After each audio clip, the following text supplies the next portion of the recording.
नमस्कार। द्वारिका में एक बार श्री कृष्ण विश्राम कर रहे थे।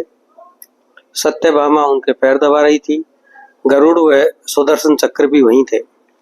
सत्यभामा ने प्रभु से एक प्रश्न किया कि भगवान, रामावतार के समय सीता आपकी पत्नी थी, क्या वह मुझसे ज्यादा सुंदर थी? इस पर सुदर्शन चक्र ने पूछा कि प्रभु, मेरे से शक्तिशाली कौन है? गरुड़ ने भी कहा कि मुझसे अधिक वेगवान कौन है? श्री कृष्ण समझ गए कि इन तीनों को ही अहंकार हो गया है। दूसरे दिन श्री कृष्ण ने गरुड़ को कहा कि जाओ और हनुमान को बुला कर लाओ कि द्वारिका में श्री कृष्ण ने बुलाया है, और न आवे तो बलपूर्वक ले आना। गरुड़ जी तुरंत चले। वह एक स्थान पर हनुमान जी राम नाम जप कर रहे थे। वहां पहुंचकर उसने अपना मंतव्य हनुमान जी को बताया। हनुमान जी ने कहा कि मुझे श्री कृष्ण व द्वारिका से कोई प्रयोजन नहीं है, अतः मैं नहीं आऊंगा।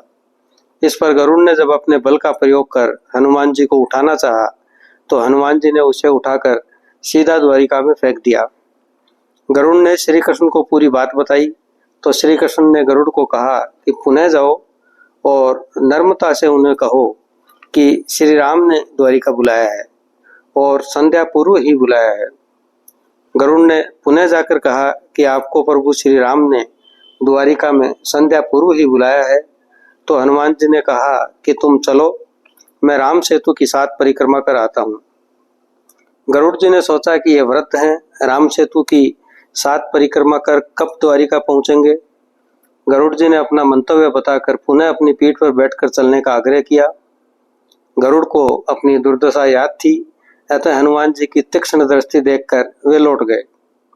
उधर श्री कृष्ण ने सुदर्शन चक्र को दरवाजे पर नियुक्त कर कहा कि किसी को भी भीतर मत आने देना। इसके बाद वे और सत्यभामा राम व सीता का रूप धरकर सिंहासन पर विराजमान हो गए। हनुमान जी राम सेतु की 7 परिक्रमा कर द्वारिका पहुंचे और महल में पहुंचकर प्रभु श्री राम से मिले।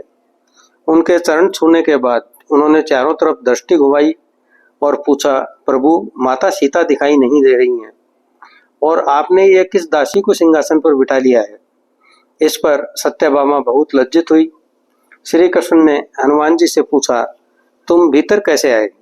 द्वार पर तुम्हें किसी ने रोका नहीं? तो हनुमान जी ने कहा कि सुदर्शन चक्र समझाने से माना नहीं।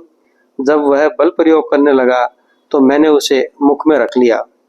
इतना कहकर उन्होंने सुदर्शन चक्र को मुख से बाहर निकाला तो वे भी बहुत लज्जित हुए। इतने में गरुड़ जी का हाँफते हुए आगमन हुआ और वहां हनुमान जी को बैठे देखकर वे भी लज्जित हो गए। तीनों ने श्री कृष्ण से क्षमा मांगी।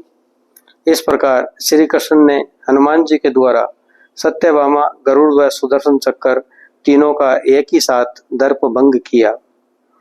आपको हमारा चैनल अच्छा लगा हो तो इसे लाइक, शेयर और सब्सक्राइब करना न भूलें। अगली बार फिर किसी नए विषय के साथ, तब तक के लिए नमस्कार।